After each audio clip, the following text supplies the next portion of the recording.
Hari Om.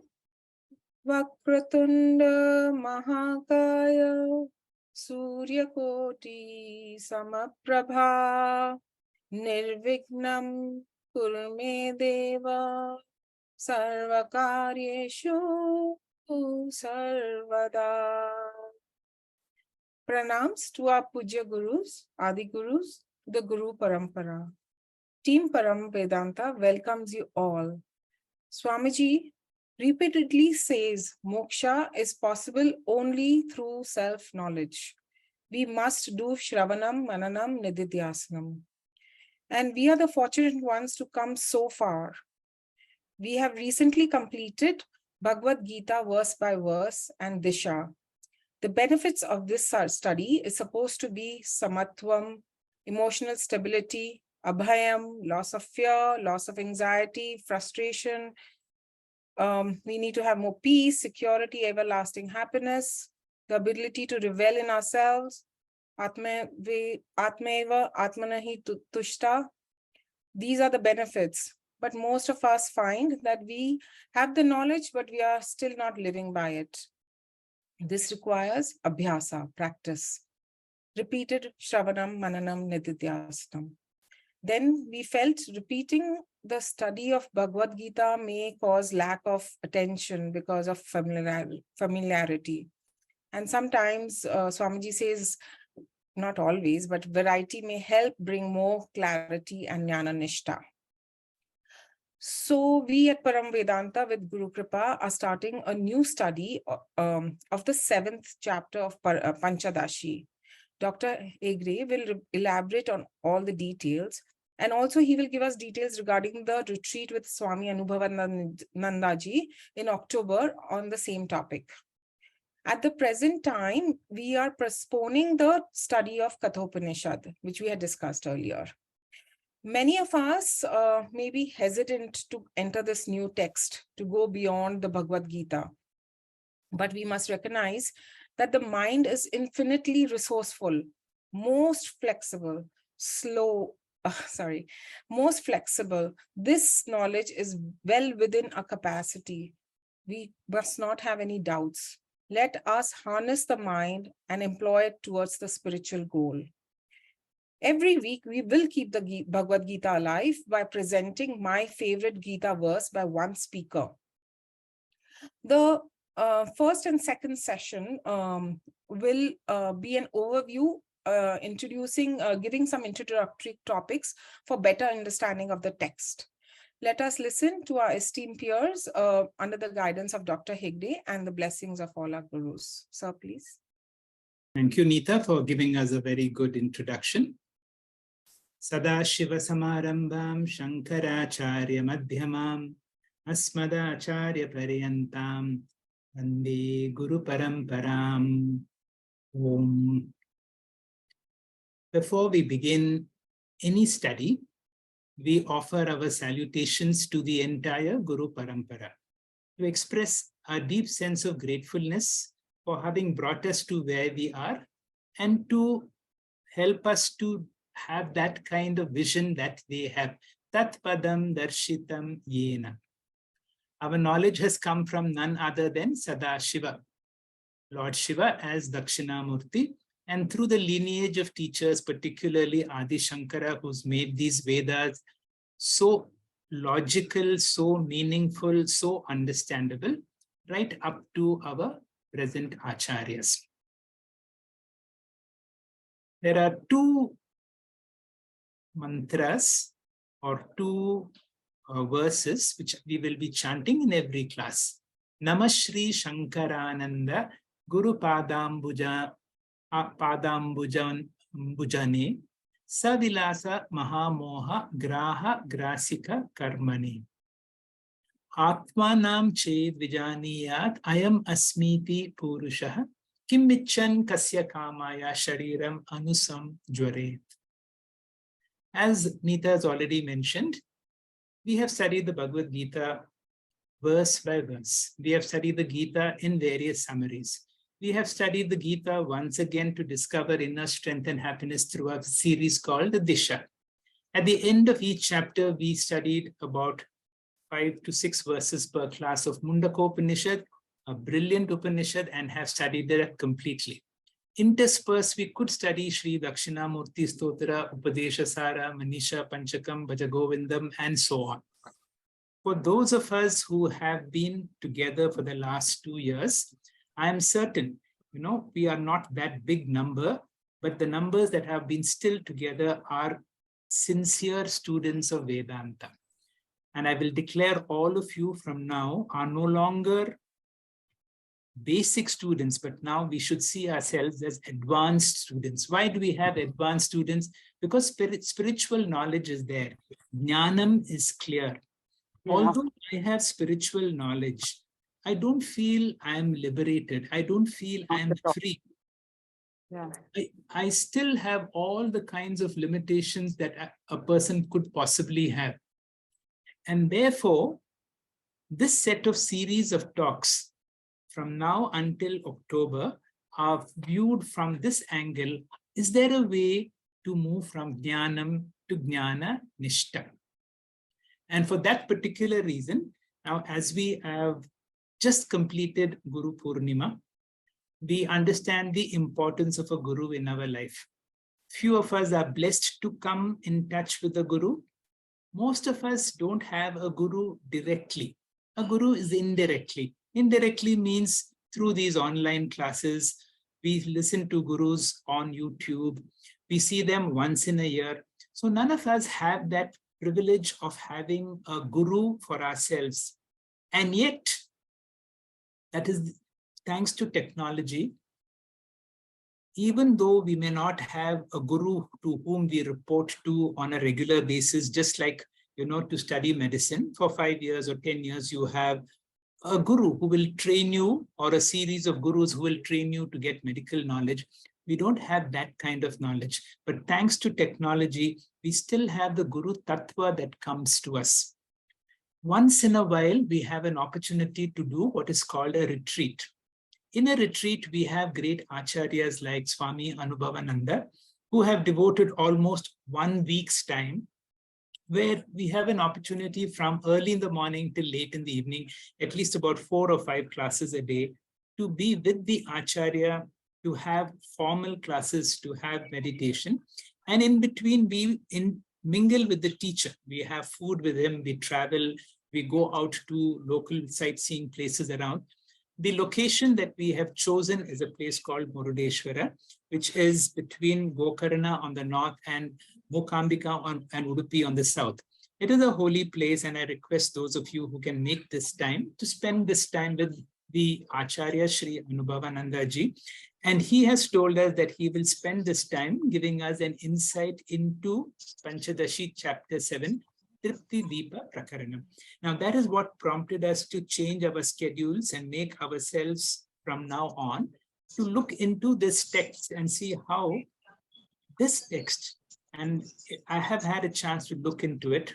I know it is an advanced text, but I can promise you, if we are in satsang, you know that verse, satsangatve nisangatvam, nisangatve nirmohatvam, nirmohatve nischalatatvam, nischalatatve jivan muktihi. And therefore, through satsanga alone, it is possible for us to move from Dhyanam to Dhyana Nishta. And the topic today is called Panchadashi. What is the meaning of the word Panchadashi? The word Panchadashi literally means 15. But what does Panchadashi to do with the full moon? Now, between the new moon, if you add 15 days, you have the full moon. And what is so special? Moon symbolizes illumination. And what kind of illumination? It is a cool illumination. That's why the moon is also called Himamshu, like rays coming from snow. Himamshu, Himamshu, rays coming from the snow. And if you see logic that comes in other Vedantic, other than the schools of Shankaracharya, there is so much of dry logic. And it is like knowledge, of course, but it's like the scorching sun. And the Panchadasi wisdom has logic too, but you will see it has the coolness of the moon. So we can call this Panchadashi as a cool form of illumination. There are 15 chapters, and therefore it is called Panchadashi. It is divided into, just like the Bhagavad Gita is divided into Shatkams, we have Panchakams. The first 5 deal with the discrimination or Viveka. The next 5 deal with illumination or Deepa, and the last 5 deal with Ananda. And if you will see, each of these topics are Sat, Chit, and Ananda. Who is the author? The author is attributed to Sri Vidya Aranya Swami and his brother. Very quickly, as I said, in our subsequent classes also, I will have an opportunity to speak more about this great Vidya Aranya. After Adi Shankara, until our present Acharyas, one of the biggest names that we have among the Vedantic teachers is Sri Vidya Aranya. His guru gave him this name. Aranya means forest. Vidya means knowledge. One who is an embodiment of a forest of knowledge. The story is about 2 brothers from a place near Warangal, and there was a great Acharya called Shankarananda. Shankarananda was a difficult person and a difficult teacher, but when he saw these 2 very bright boys, he agreed to teach them. And that is why Namashri Shankarananda. That is why when we are studying Pancadasi, we will make a reverence to Sri Shankarananda, who was the teacher of these 2 boys. As they grew up, the younger of the 2 who went in search of knowledge got lost from the rest of the family. And Vidya Aranya went in search of him. And after a long search, he found him none other than the junior pontiff at the Sringeri Matha. At that time, the Acharya, the Jagat Guru, was Bharati Krishna, Vidya Tirtha. And Vidya Aranya's brother was a junior pontiff called Bharati Tirtha. And the teacher, Vidya Tirtha, initiated Vidya Aranya Swami, gave him the name Vidya Aranya, and initiated into sannyas. And later on, when he died, the younger brother now, who became the Shankaracharya, took over Vidya Aranya as his junior, and the 2 of them were the Jagat Gurus of the Sringeri Mutt from a long time. You can see from 1333 to 1386. For a long period, it was Bharati Tirtha. The present Acharya is also Bharati Tirtha. The earlier Bharati Tirtha was none other than Vidya Aranya's younger brother. These 2 persons together composed the Panchadashi and many other texts. This is the picture of the Sringeri Matha, which was built by the guru of Vidya Aranya and his brother. There is a nice story about goddess Lakshmi. Vidya Aranya, in his early days, experienced extreme poverty. And being a great sadhaka, a great upasaka, he was able to invoke goddess Lakshmi through all his powers of upasana. He prayed to goddess Lakshmi to shower wealth because he was going through so much poverty. And then he heard a message that in this life, you will not be able to see me. And he gave up all his pursuits and decided to take sannyas. On the day he took sannyas, it is said, Goddess Lakshmi appeared before him and asked him, what boon do you want? He said, see, I have taken sannyas, I want nothing. So she said, I have manifested to you, so you must ask for something. He said, see, I have taken sannyas, I really want nothing now. So she said, if you want nothing, then I will give you everything. She showered him with both knowledge and with wealth. And that is why the wealth that she showered was required to establish the Vijayanagar Empire. The story goes that Sri Vidya Aranya later became the prime minister and helped these 2 brothers, Harihara and Bukka, to re-establish the Vijayanagar Empire, which was for most of South India for a very long time. And this is one of the great contributions of Sri Vidya Aranya Swami. There was one question that he asked Goddess Lakshmi. He said, but you had told me that you are not going to manifest in this life. How is that you manifested? He said, once you have taken sannyas, it is like you have completed one life. It is a new life altogether. Vidya Aranya, his compositions, he's done a commentary on all the Vedas, the Panchadashi, and he has commented on a whole lot of works, which I will touch again a little later. One of them is called the Anubhuti Prakasha, the Jivan Mukti Viveka, and so on. Now, coming back to Panchadashi, the topic that we have chosen is the 7th volume, the 7th Prakarana, called Tripti Deepa.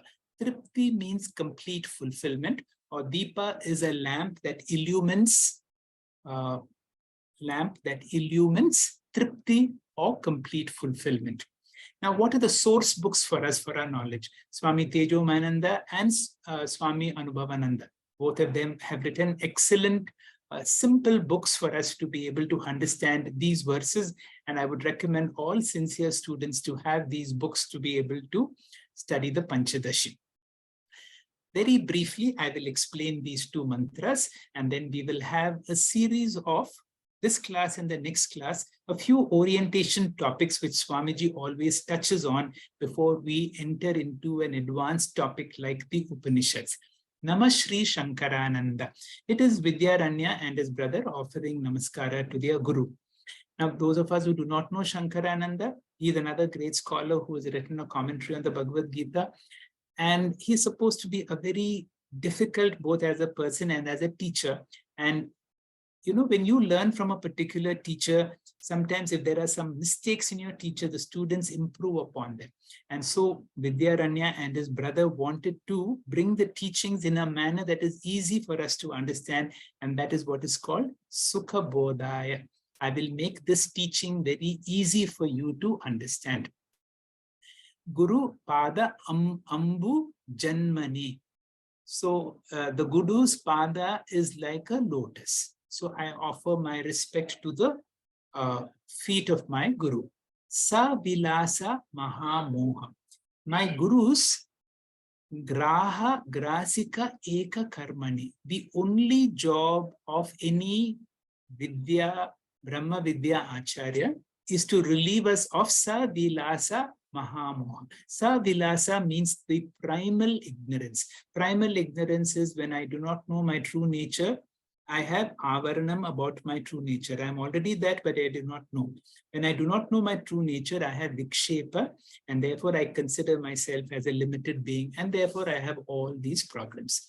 Now, if you do not know who Shankarananda, you can take Shankara as none other than Sri Dakshinamurti himself. The word Shankara means Sham Mangalam Iti Shankara, that one who brings in auspiciousness. Throughout these classes, there is one mantra that we need to study. Atmanam Ched Vijaniya Ayam Asmiti Purushaha.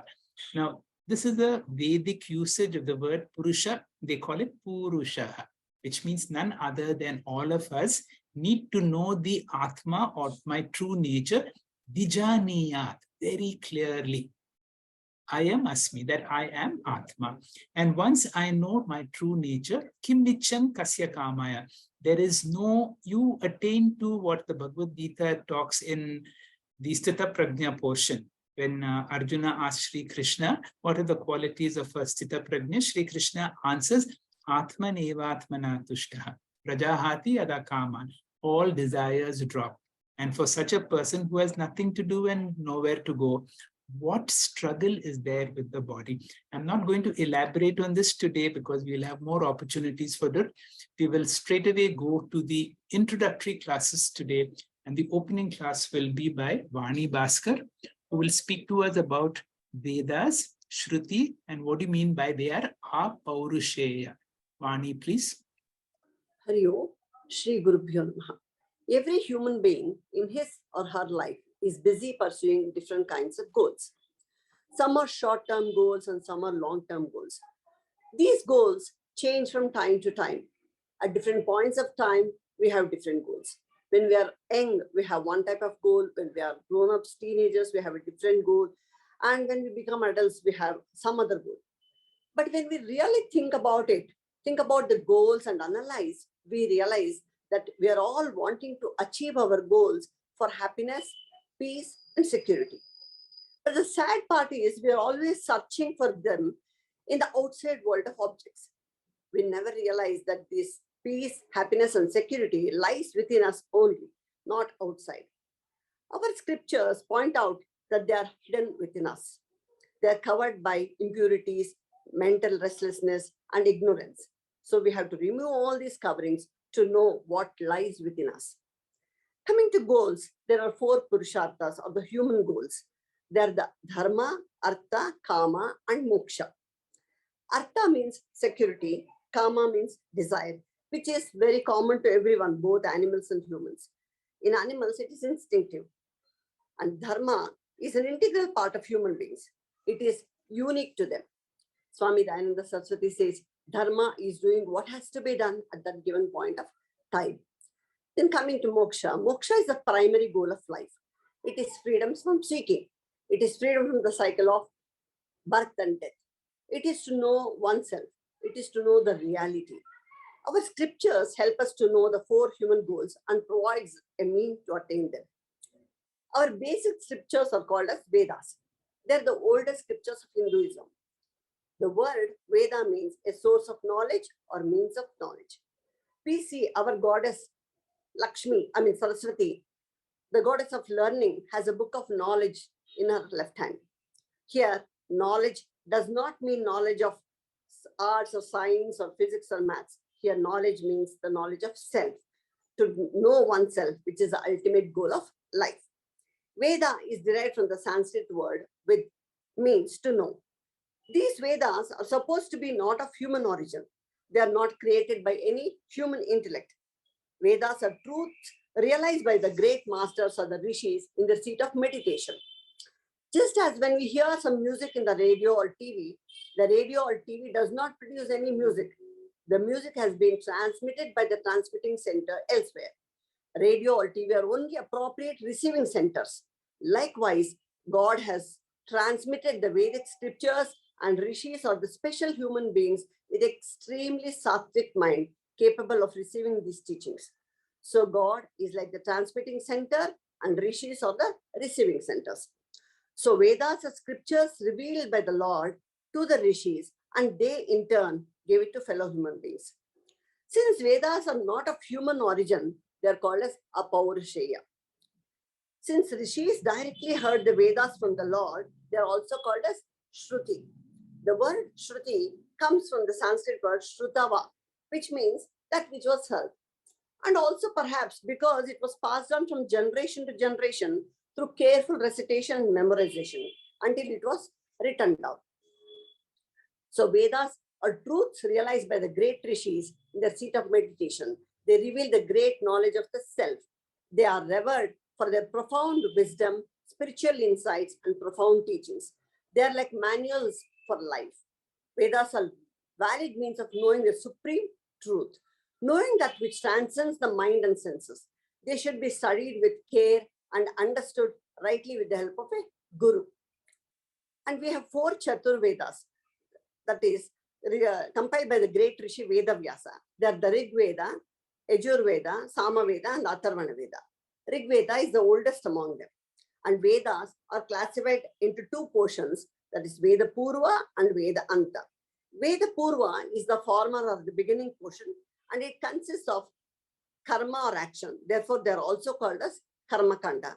Veda Anta is the latter or the end portion, and it consists of the knowledge of the self. Therefore, they are also called as Gnana Kanda. Thank you, sir. Hari Om. Thank you, Vani. We go to the next speaker, Amitabha Shah Roy, who will speak to us about how the Vedas are classified into Veda Purva and about the various types of karmas. Amitabha, please. Hari Om, Shri Gurubhyo Namaha. The Vedas are 4 in number: Rig Veda, Yajur Veda, Shama Veda, and Atharva Veda. Based upon the content, they are broadly classified into 2 portions, Veda Purva and Veda Anta. The first portion, Veda Purva, consists of karmas or actions and are also called as Karma Kanda, whereas the second portion, Vedanta, is the Jnana Kanda. Let's look at the first one. Essentially, the first portions are the ritualistic portions of the Vedas. Now, we will see how the actions are divided into three types. You can go to the next one. The actions are divided into the following three types: Kaika karma or physical actions, Vachika karma or verbal actions, and Manasika karma or mental actions. For example, all pujas, pilgrimages fall under Kaika karma or physical actions. The second type of actions, Vachika karmani, is one where organ of speech plays an important role, and a good example is chanting of God's name. The third one, Manas karmani or mental actions, and a good example is meditation. All forms of meditation, upasanas come under Manasa karmani.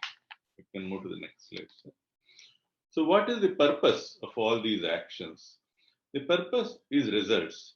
Why should Vedas prescribe variety of karmas and varieties of results? Because human beings have endless desires. All human desires can be classified into three types. So, we talk about three types of karma phalas. Let's look at what these are. If you want to enjoy the things in life, what do we need? First is we need enjoyment requires an instrument of enjoyment. Let's say we are watching TV, and TV is the instrument of enjoyment. Let's say we are listening to beautiful music, then the instrument of enjoyment is ears. The instrument is also known as upadhi. What is the second thing that you need for enjoyment? It is the object of enjoyment. For example, a good food in a restaurant, a good movie in a PVR theater, here the object is the object of enjoyment, and it is also known as Vishaya. The third is that even if instrument and objects of enjoyments are available, we need the right atmosphere to enjoy. To enjoy a movie, we need a very quiet atmosphere to enjoy it. If it is noisy and there's a lot of disturbance, we cannot enjoy the movie. Hence, a conducive atmosphere is important, and this is called lokaha.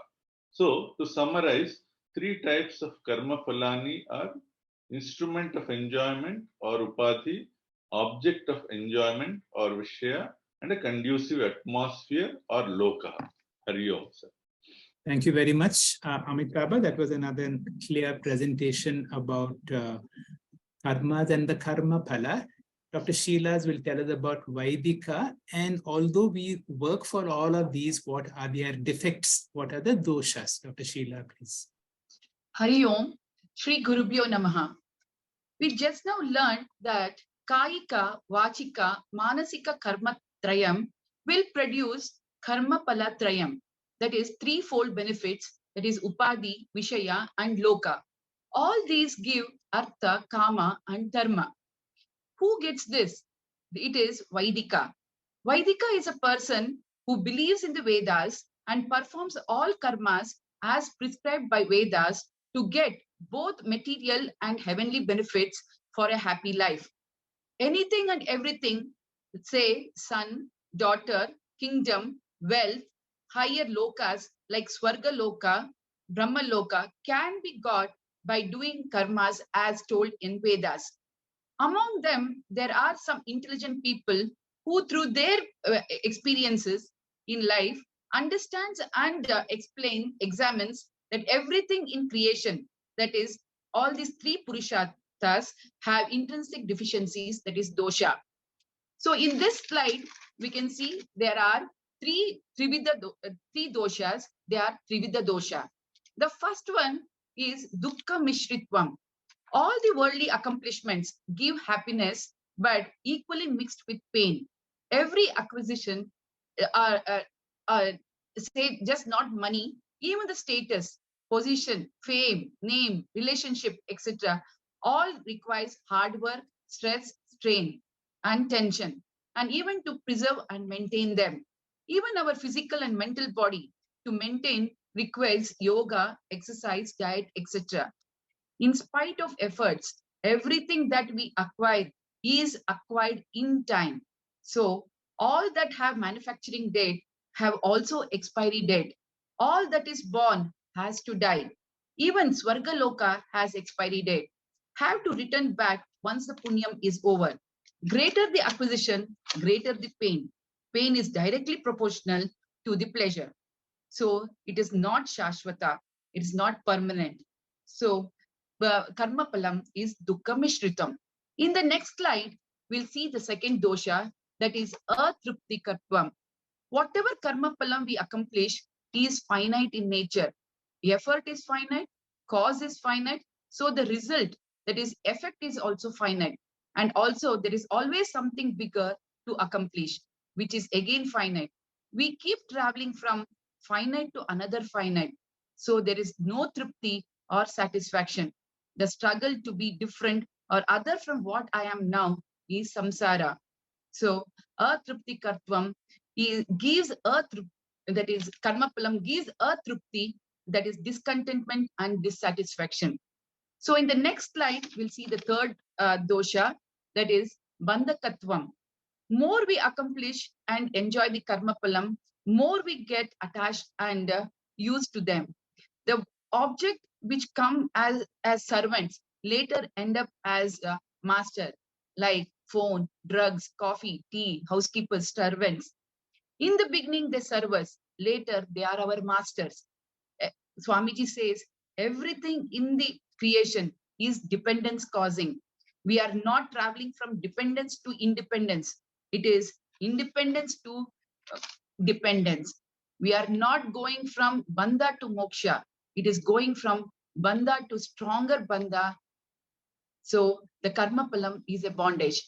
In the next slide, we conclude, that is, Trivida doshas of karma pala are dukkha mishtitvam, atruptikartvam, bandhakatvam. Majority of the people choose only karma marga, thinking they get security, peace, and happiness. Upanishads educate us the limitations of karma pala. We can see in first chapter of first valley of Katha Upanishad, when Yamaraja tempts Nachiketa with all the pleasures of the world, Nachiketa refuses all those for a higher goals. In the next slide, one should intelligently handle karma. The next slide, yeah, karma, not totally renounce it, as initial spiritual growth is only through karma to purify one's mind. Ramana Maharshi in his Upadesha Sara says how karma drags us and sucks us into more karmas. In the words, Kriti Mahodadau Patana Karanam Phalam Shashvatam Gati Nirodhakam. So some intelligent Vaidikas, through their experiences, understand life and the limitations of karma pala, becomes karma yogis, and that is who have Ishvara Arpana and Ishvara Prasada Buddhi, and later go towards Jnana Yoga and become Jnanis. And one such example from Mundaka Upanishad is Pariksha Lokan Karma Chintan Brahmano. Thank you, sir. Hari Om. Thank you very much, Dr. Sheila, for highlighting the limitations of all the karma pala. And those who know these limitations are inspired by this Mundaka verse, Pariksha Lokan Karmachitan Brahmana. Brahmana means one who has a wise person who has examined his life, finds that whatever you have accomplished in this world is finite. Nirvedam, you get a kind of a frustration. Why? Akrita na kritena. The infinite cannot be obtained by finite efforts. That is why the importance of a guru. Tad vijñartam sa guru meva abhigachet. We are so fortunate. We have great gurus. Our gurus have deciphered the scriptures in a way which is easily understandable for us. And our gurus are able to take us to that vision that they have, tat padam darshitam yena. And this is my invitation for all, to be in satsang, to be able to see what is the vision of our teachers for us, that we will be able to get out of this grasp of savilasa mahamoha. Dr. Asha Naik was going to tell us about what is this vipariya, from samshaya to nischaya jnanam. See, if there is any doubt, Dr. Asha Naik, please. Manushyanam sahasreshu kaschid yadadi siddhaye yatataamapi siddhanam kaschinmam vetti tattvadaha kaschid dhira pratyagatmanam akshayidavritta chakshuramrudatvam ichan. So this means there are only few people who have understood the karma phalas are defective. So none of them is nirdosham. All of them are sadosham, endowed with doshas. And people who do not mind, who are ready to settle something inferior, even though it is painful, and live with pain. But there are some intelligent and adventurous people who love challenges in life, and they begin to inquire. Next slide, sir. Is there a goal of life which is without the three defects? Is there a nirdosha goal of life? The Veda itself gives answer. There is no nirdosha goal of life, defect-free goal. And it does not come under karma kanda. It is only dealing with karma. So, and karma phalas are defective. Therefore, karma kanda, you cannot find nirdosha purushartha, because karma kanda purushartha or sadosha purushartha with the kama, dharma and artha sadosha purushartha. This sadosha purushartha is artha, dharma and kam. Nidorsha purushartha not available in karma kanda. So then what we do, Veda says it is another department, and that is Vedanta. Vedanta deals with Nidosha purushartha, a goal, an accomplishment which is free from all three defects. That is dukkha mishritvam, atruptikaratvam and baddhakvam, which Dr. Sheila has mentioned. Next slide. That means I will never have sorrow mixed with happiness. I will have pure happiness. I will never have atrupti, and I will say trupti asmi. Next slide, sir. यस्त्वात्मरतिरेव स्याद्यात्मतृप्तश्च मानवः आत्मन्येव च सन्तुष्टस्य कार्यं न च विद्यते. Here he says, I am full and complete. What he gets from Nirdosha, and not only that, he's free from Bandhakatva dosha also. There is no addiction and dependence involved. It is independence or freedom. So now I turn from Veda Purva to Vedanta. Once I come to Vedanta, what is my question? What is goal which is free from all these three defects?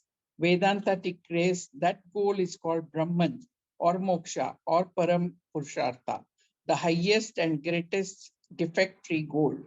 Upadesha says you can never find Brahman. Why? And you know why? Because Tat Tvam Asi, you are that. Next slide, sir. Brahman. What is Brahman? Happiness to you is your own real nature. You are that true nature. It says that I am that Brahman. So whatever you seek is defective, but the seeker inside is defect-free. Now, when I hear this, I'm surprised. I have been all the time thinking myself as full of defects. Next slide, sir. Physically, I'm never satisfied with myself. I'm either fat or underweight. I'm either brown or fair. We cannot accept our hair color. We cannot accept our height. These are physical defects. Then we claim for the sensory defects, that we claim that my eyes are not good, my ears are not good. Then the mental level, full of problems. I have everything except peace of mind. And therefore, emotionally also, as intellectual, I start complaining that whatever I hear in class, I forget. And my family criticizes, and then I feel I am really full of defects. Next slide, sir. Shastra says I am defect-free Brahman. Now I have to find which is the fact. So now my goal has become totally different. Now I don't want to accomplish Brahman, because Upanishad does not ask me to accomplish Brahman. Upanishad says I am Brahman. Therefore, my goal is now, instead of accomplishing, I have to verify. What do I have to verify? Am I a defective individual, or have I been thinking like that? Or am I accomplished Brahman, as Upanishad says? Next slide, sir. It is exactly the story of Karna. That is the ideal story. Karna was all the time thinking that I am the son of charioteer. So I'm not Kshatriya, and he was not allowed to compete with that. And because of that, he used to get humiliated. Even when he wanted to get Draupadi, they did not allow him to fight, because he is non-Kshatriya. Therefore, all the time, Karna was very, very unhappy. Then he goes to meet Kunti, and she tells him, "You are my son." What does it mean? Now it means that you are Kshatriya. Now Karna has got two types of information. And one is non-Kshatriya who is humiliated, and another is Kshatriya where Kunti tells. Now he wants to confirm. So he goes to Kunti and asks again. So Kunti reveals him whole story, and then he starts believing. So here Karna felt, firstly, it was a disbelief, which is called Vipararya. And the next thing, maybe it was possible, which is Sambhavana. And then finally he is convinced. Similarly, when I tell you for the first time that you are, whatever you are seeking in life, that you are seeking happiness, you are happiness. You want seeking security, you are security. You want fullness, you are fullness. So in fact, whatever wonderful things you are seeking in life, Nitya, Shuddha, Buddha, Mukta, Satya, Purna, Abhaya, Ananta, Anand, all that you are already. So when you are taught for this first time, how do you listen? You don't accept that.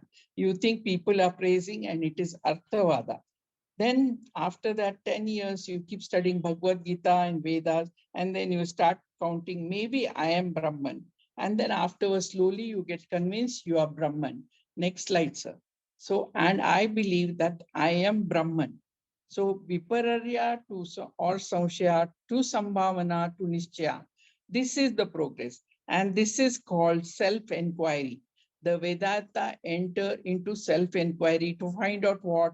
Whether I'm finite defective individual or I'm infinite defect-free Brahman. Therefore, Vedanta is called Jnanakanda because it's teaching you.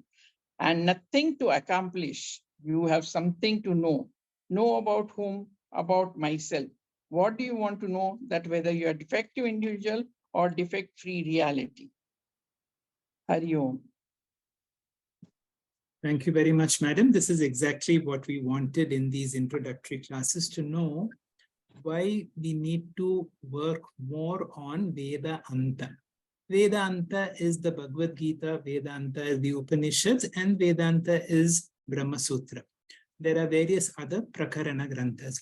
Among these Prakarana Granthas, one of the most logical and one of the best is Pancadasi. And among of all the chapters, many people, many teachers will tell you that the most favorite chapter of them all is Tripti Deepa Prakarana. However, I will emphasize, this is not a basic text. This is an advanced text. It is like a postgraduate level or even at a PhD level. And therefore, for those who have been enjoying the Bhagavad Gita, you may find it a little difficult. Now, for a particular reason, because all of us are lovers of the Bhagavad Gita, we thought we will have one verse of the Bhagavad Gita in a form of a quiz, in a form of a teaching quiz in each class. And I would introduce one Gita verse, which I would like you to see in which context it was given to Arjuna and in which chapter this is. And the verse goes like this. Matra sparshasu kaunteya sita ushna sukha dukkadaya agama pahino anityaha tam stitikshasva bharata. So I'm going to answer it straight away. This would be the 14th verse of the second chapter of the Bhagavad Gita, where right in the beginning, when Sri Krishna wants Arjuna to get to act, he gives a very, very powerful mantra. And this mantra is for us to remember right from each morning as we enter into this body and as we enter into the world. Matra sparsha. The moment I wake up, my sense organs wake up, that my sense organs are able to interact with the environment. Matra sparsha. Whenever my sense organs interact with the sense objects, I will experience heat, cold, and my mind will experience sukha or dukkha. Shri Krishna says, Agama pahino anityaha. All these experiences are anityaha. They're not permanent, they're temporary. They come and they go. They come and they go. The only way out, and that is what I'm seeking in all of us seekers, if you want to move from jnanam to jnana nishta, is tam stitikshasva bharata. I need to be mentally strong. If we are mentally strong, it is like when we have to climb a mountain suddenly you will find that your ordinary resources, your ordinary muscles will not work. We have a different kind of muscles and a different kind of a mental workout that is required when we have something uphill task before us. And that is our project now before us. I will request Neeta to conclude this class. Neeta, please. Thank you, Doctor, for a nice preview to Pancadasi, a Prakana Grantha. Thank you for your favorite verse, 2.14, Bhagavad Gita, the importance of titiksha, tolerance, fortitude. Thank you to all the speakers. I'm just going to do a small preview so that I know I also got it. For the introduction to Aparesha, source of life, of knowledge, the goals of life, the 4 goals of life, then what do we achieve? What do we do to achieve these goals? What is the role of karma, karma phalam, and what are the doshas of karma phalam? Then inquiry into the goal, that is defect free. The inquiry to self, how it will help us, how we can come to a defect free goal and get everlasting contentment. First, we move from disbelief that is this ever possible? And then we know that it is a possibility and we get convinced. So that is our journey. And thank you to all the speakers for highlighting these topics. Would like to highlight one more thing, that the importance of Swadhyay. To take advantage of this text, we must do some homework. Unless we make notes, we go back and read and go back and listen again, our progress may be slow. And the journey is, we need to keep a focus and definitely bring in more discipline to the study. So let us evaluate, what are we omitting and what are we committing as per the Shastras. Let us bring in more discipline into ourselves and let us be more committed to Swadhyay. Next class will be on next Saturday, 17th July. And we will be going through one more introductory session of introductory topics for us to understand better, understand this text better. Thank you, listeners. We are grateful to you. In presenting to you, the speakers also learn a lot for preparing for the day. We conclude for the day. Om Purnamadav Purnamidam Purnat Purnamudachyate Purnasya Purnamadaya Purnameva Vashishyate. Om Shanti Shanti Shanti. Hari Om. Shri Gurubhyo Namaha. Hari Om.